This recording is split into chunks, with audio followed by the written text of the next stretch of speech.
Thanks everyone for joining. Let's get started.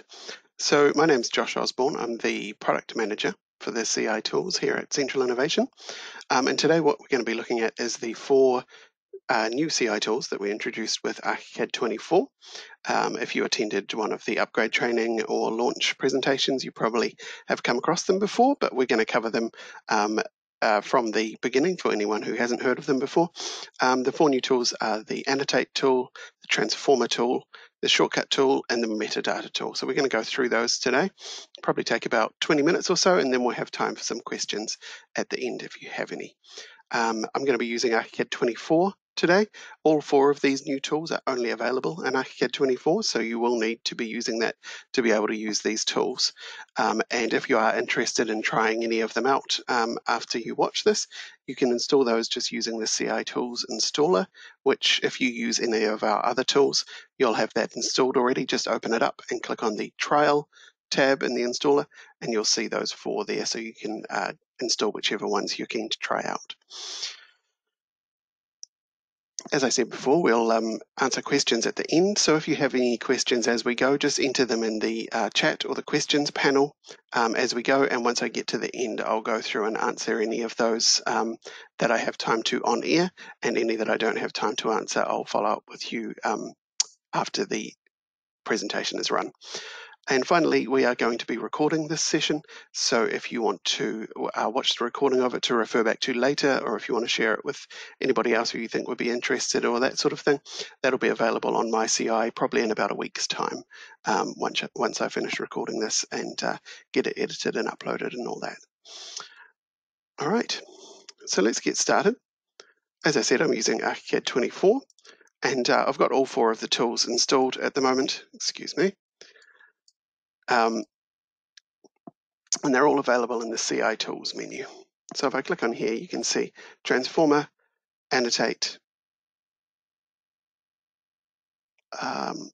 Metadata is here, and it looks like I'm missing Shortcut, so I'll just take a pause at the very end of this and get that going before I show you that. Sorry about that. So to start with, we're going to look at the Annotate tool.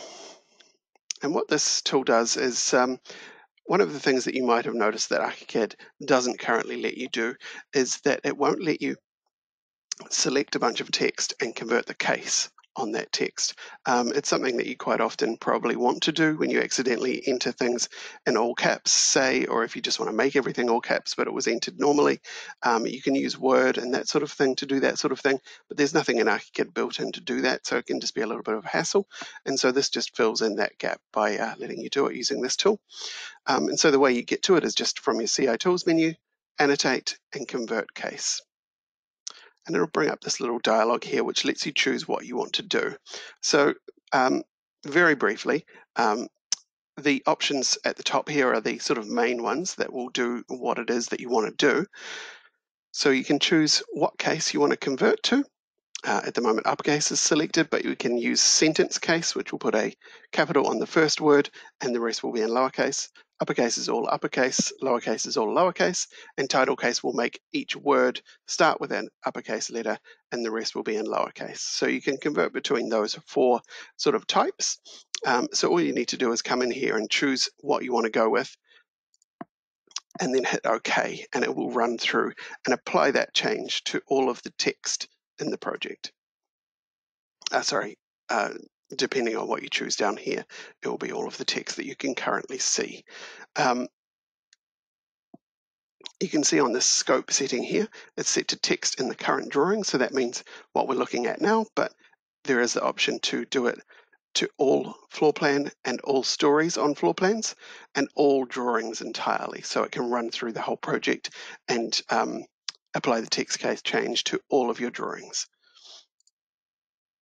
So once I hit OK on here, it will go through and do that. I just need to actually get some text down first. So I've got a little text label here. I'm just going to enter some more text so that you can see how it will work.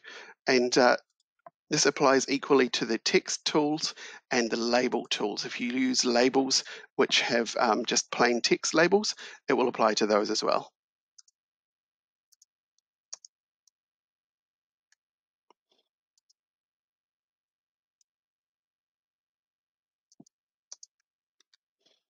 All right, so we've got 3 little example pieces there. So I'll choose convert case. I'm going to say convert to uppercase. I'll show you the exceptions later, but for now I'm just going to say the text in the current drawing, and I'll turn that off because we'll cover that later as well, and I'll just ignore the rest of these settings for now. So I'll hit OK, and you can see it thinks for a second and then it applies the change, so they're all uppercase now, which is exactly what we wanted. So this is probably something that you've wanted to do in Archicad at some point, and you either work around it by retyping your text or by copying and pasting it into Word and then using the tool there to do it and then copying and pasting it back. This just gets around you having to do that. But obviously we had a couple more options in there, so let's have a look at those. So this time I'm going to tell it that I want to convert to sentence case. And I'm going to look at some exceptions this time. So at the moment I've got this box ticked to observe case exceptions, and I can hit the edit button here to choose what the exceptions will be. So at the moment I don't have any exceptions set up, so I'm going to insert a new exception. And I'm going to say that whenever I see the word, for the sake of example, more, anywhere, so that means in any place, it should ignore it, which is going to show up on this more here. I'm going to insert another exception, and I'm going to say, in this case here, my NZS is part of the sort of referring to the standard.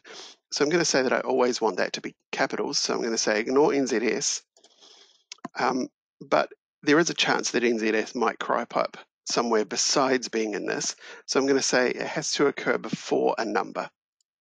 So whenever it finds NZS before 3604, it's going to leave NZS capitalized, but if it finds NZS by itself, say if there's just the word NZ standards all run together or something like that, it will treat that like normal because it's not before a number. So I'm going to choose those two and hit OK. And now if I choose to convert to sentence case and hit OK there, you will see that more is still capitalized because I told it to ignore that, and NZS is also still capitalized. So you can convert the case of your sentences to be something sensible, but still keep things like acronyms or references to certain standards or codes and that sort of thing. You can keep those being the same by using that exception there. And there's plenty of other options in there as well, should you need that. So you can see at the moment it was choosing anywhere for the more. You can choose it to be the whole word, so it'll only apply it if the entire word more is written there, rather than if it was morale or something like that. The start of the word or at the end of the word, so it will only apply if it's at the beginning or end. Before numbers and after numbers, which we saw with the NZ3604. And between numbers also is similar, and anywhere is that default there. So you can go through and set up a sort of a library of exceptions as you go here, and as you make changes to this, you can export your list of exceptions so that you can import these exceptions into your other projects. So the way that we kind of imagined it working was that you would essentially go through and set up these on the fly as you go, and then once you're moving on to a new project or starting a new template or something like that, you can import these exceptions into that next file and then keep going, and you'll have a sort of a steadily growing library of exceptions that makes sense for the way that you write labels and text and that sort of thing. So that's the import and export commands there, and obviously insert and delete is just to create new ones or delete them. So that's the exceptions. We've also got this scope setting, which we saw earlier, and below that we've got string properties and string parameters as well. And what that does is it lets us apply the case change settings to the parameters inside strings, which is to say the parameters inside objects that you might have placed. At the moment, it's just working on text and labels, but if we want it to deal with parameters and objects as well, we can choose this box. So I'll show you how that works. Just a little bit further up here. This is a HDMI port jack point that I've put in using the CI electrical tool. And you can see it says to living room TV on it. And if I run the annotate tool, say that I want to go to uppercase, and I don't have this turned on, when I hit OK, nothing happens to that object at all. It just doesn't interfere with it at all. Whereas if I go in here and I run it again, but choose to convert the string parameters and hit OK, it'll capitalize that text. So if you have text inside of any elements, doesn't have to be the electrical one, that was just for an example, but any objects that you have placed, if they have text displaying in them, you can use that extra setting there to go through and enforce the changes on those as well. And we also have a couple of other options here which pretty much do exactly what they sound like they will here. You can tell it to ignore any items that are currently hidden. So at the moment, the current drawing, it's only going to apply to things that are shown anyway. But if we said text in floor plan on all stories, you can then further narrow that. So you can say, I want it to apply to all stories, but only the things that are currently visible by ticking this hidden items box. Then it will ignore those things that are hidden. And the same for locked items and locked layers as well. So if you have any cases there that you want to ignore, you can use that. But apart from that, that's pretty much all there is to that tool. The purpose of all four of these tools, in fact, are largely to fulfill some relatively small gap that people often have trouble with, that we hear about in our support desk with problems with working with Archicad, and these seek to address a couple of those, and this is one of them that comes up quite often. And so it just does that for you and does it well, we hope. The other thing that I'll just mention before we move on to the next tool is that one of our intentions with these tools, because they are all new, is that we're quite interested in finding out from you, our customers, what you think would be useful for them to expand out to. So if you wanted to get them to do more than what they currently do, what kinds of things would you like them to do? So if you do have any feedback about that, please do send it through either as a question here or just through to our technical support. We're always looking for new features that we can put into the tools and that sort of thing. So if there's any use cases that you currently have where the text conversion tool might be useful but it doesn't currently work, let us know about that, because that's definitely something that we can sort of expand the tool out to cover. Right, so the next tool I'm going to look at is the metadata tool. And what the metadata tool is that it shows you the metadata of what you're working with. So something that probably a lot of you are starting to deal with of late is actually looking into the data, the metadata of the elements in your model. And one of the things that can be quite difficult is just actually working with that metadata in a sort of a streamlined and quick way.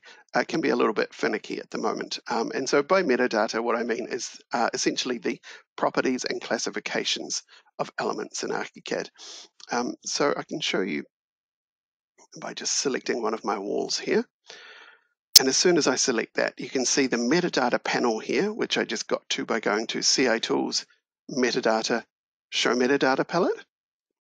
And what this does is it just shows you a palette that you can edit your metadata and read your metadata with on the fly. And the intention here is just so that you can quickly jump through objects or elements in your project, see the metadata and modify the metadata as you go, which without using this at the moment, you have to either select it in the info box here and then look to the bit that you want to, or jump into the actual settings dialog for them, which can just get a little bit fiddly, whereas this palette will stay open all the time, so you can just zoom around your project and find exactly what you're looking for. So you can see with this wall selected, I'm showing all my properties up the top here, which you'll probably recognize as being essentially the default properties for walls in the Archicad default template. And then below is the classification, which again is just the default at the moment. So it's saying it's using the Archicad classification system, and it is classified as a wall in this case. And that will correspond to whatever is correct for anything else that I select in the project.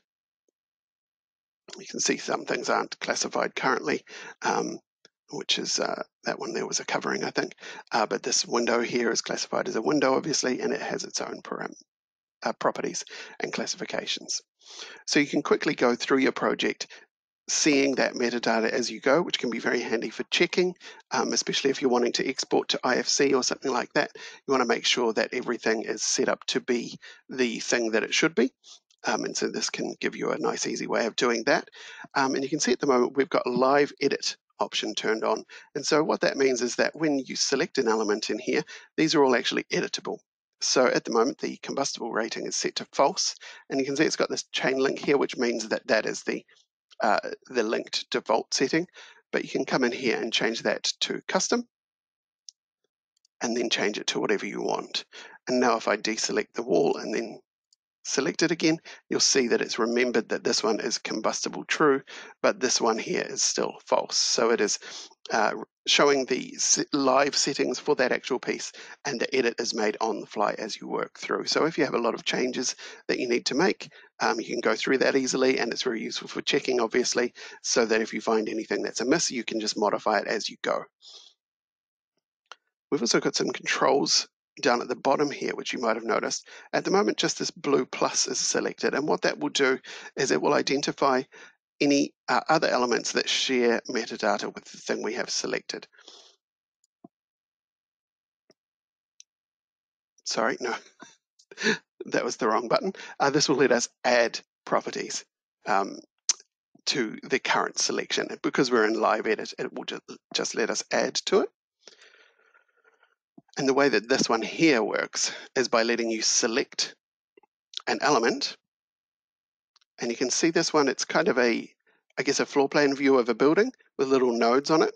And what it's going to do is it's going to select anything that shares the same property with this. So element weight is currently set to 0, which is probably not very realistic, but it just hasn't been filled in yet.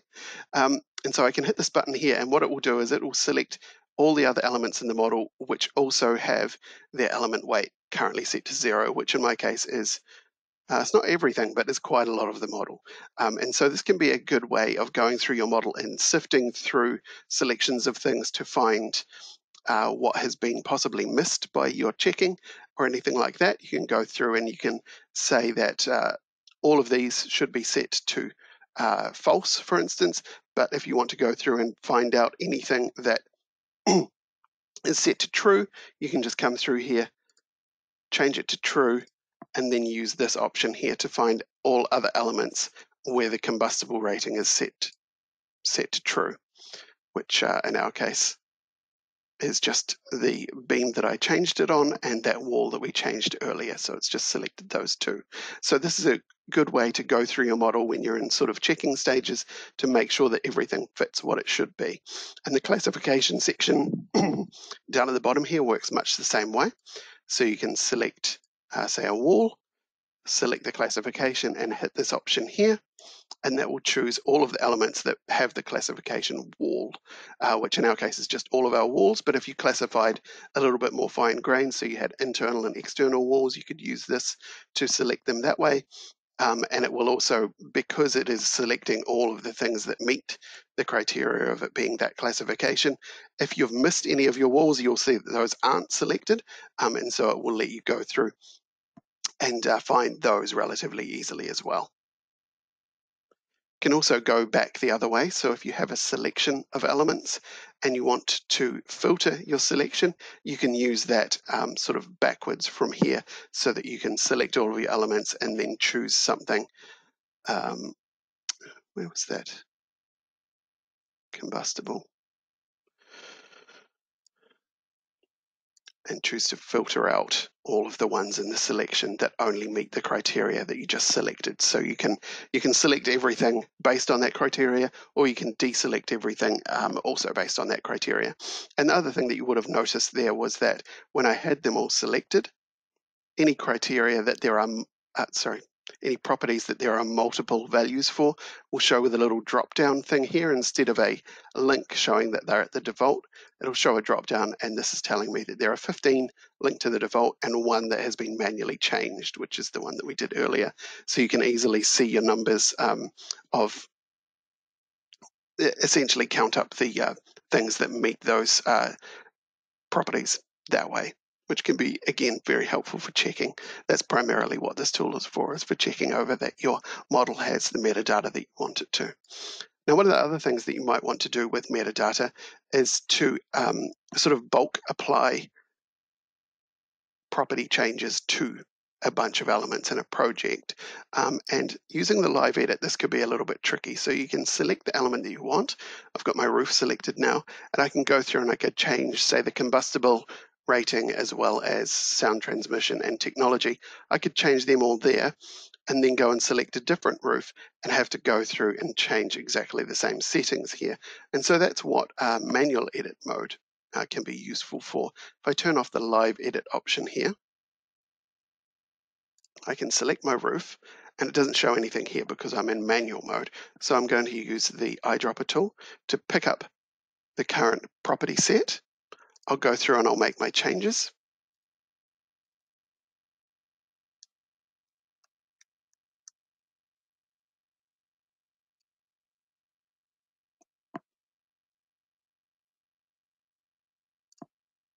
And those, even when I deselect my roof, are still retained in this panel. So the panel has a kind of a memory of a set of parameters, of properties that I'm dealing with now. So now I can, and I haven't done anything with this yet. So nothing in the model actually shows those changes yet because I haven't manually pushed them anywhere. So now I can select, say, this roof over here and hit the inject button to inject those properties into that roof.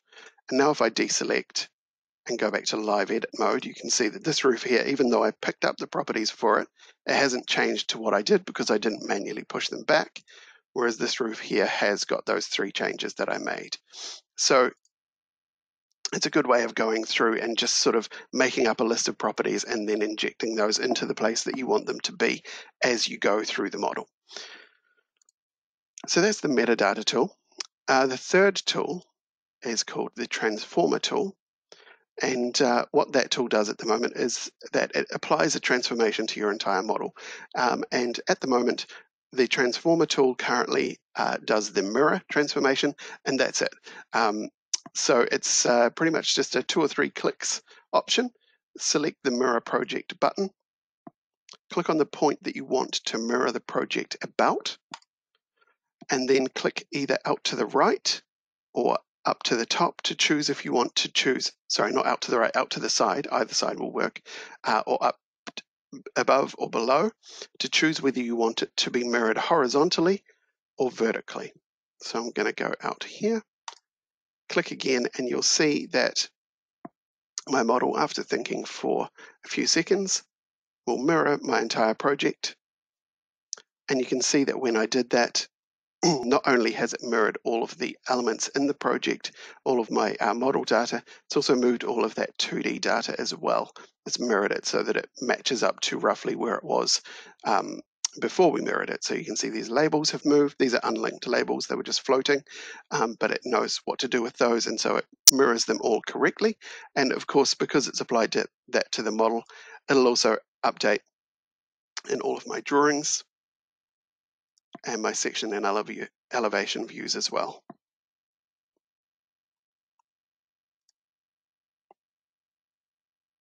So you can see those changes pretty much right away.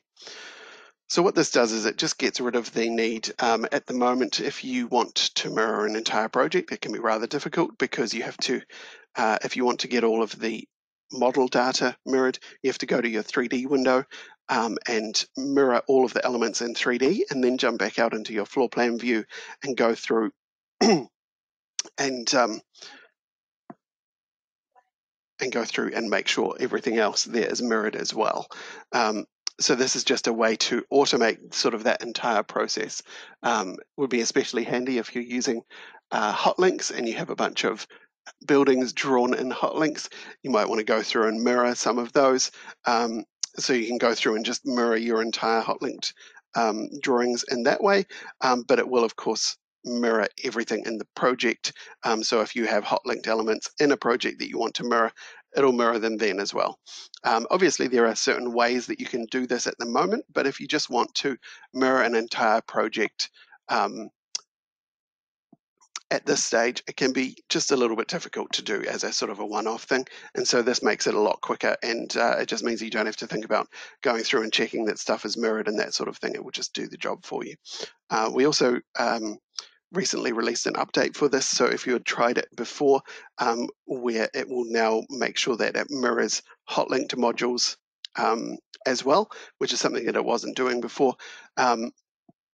So if you tried it out earlier and had some issues or something like that, there has been an update since Archicad 24 came out, so that might be worth trying again if you were interested in that.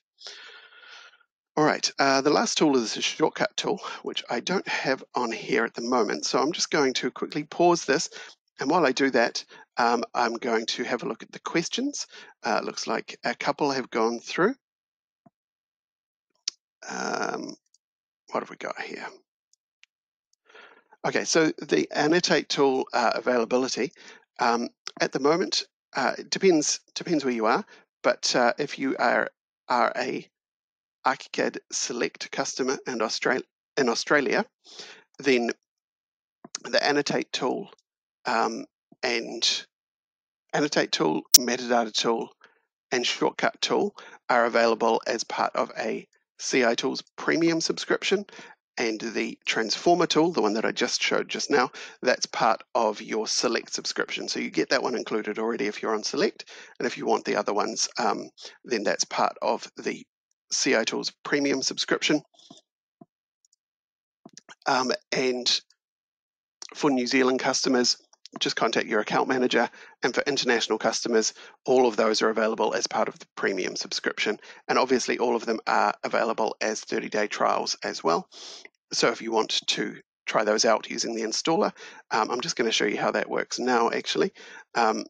So using the CI Tools installer, which you hopefully have installed because you've tried out some of the other tools, or if you're a Select customer, you already use some of the other tools, you just need to click on this trial tab here and install the ones that you want. I have everything else installed already, so I'm just going to hit install on the shortcut tool. Wait a second for it to install, and that's it, that's installed now. So I can close that out and start Archicad back up again so that we can have a look at that. If your Archicad 24 isn't showing the Annotate tool and Metadata tool, that will be either because they're not installed, in which case you can just use the installer like I just showed, or they are installed but you're using a possibly a migrated or in some way modified work environment that can sometimes make things not show in the menu in the way that they would. So if that's the case, if you have them installed but they're not showing, then apply the standard work environment profile to your Archicad, and that should bring back any of those menu items that should be showing. It does sometimes happen with our add-ons and with any other Archicad add-ons. If you migrate an old menu into a new one, it just doesn't show some of the settings, and so that's the way that you can get those things to come back, is just by reapplying that. All right, so now that I've got my project up and running again after installing the shortcut tool, I can quickly show you how that works. So the thing that this is mainly intended for is, again, it's particularly useful for checking and just making sure that your model is behaving the way that it should, making sure that you don't have anything drawn up wrong or displaying in the wrong way. And so what it does is it literally just shortcuts from 3D to 2D. So you can see on this particular model, I've got all of these beams running across here. And I'll say that I've been just checking on my model to make sure that it all makes sense. And you can see that this beam here doesn't quite reach the end like it should. So select it here in my 3D view. And then if I go to my floor plan view and try to find it, I need to go and sort of zoom in and eyeball it to see what I'm looking at. There it is there. What the shortcut tool does is it lets you select the element that you're interested in, go to the CI Tools menu and go to Shortcut and hit Reveal and Plan, and it'll automatically find the element that you had selected and zoom to it so that you don't have to go around trying to use Find and Select or zooming in, zooming out, trying to find those elements. It's just a nice short way to jump between your floor plan and 3D Since this was released a couple of months ago with Archicad 24, I find it almost invaluable working in technical support, checking on if people have a model where they're having some sort of issues. It can just be very, very useful to browse around. Obviously, it works in your section and elevation views as well.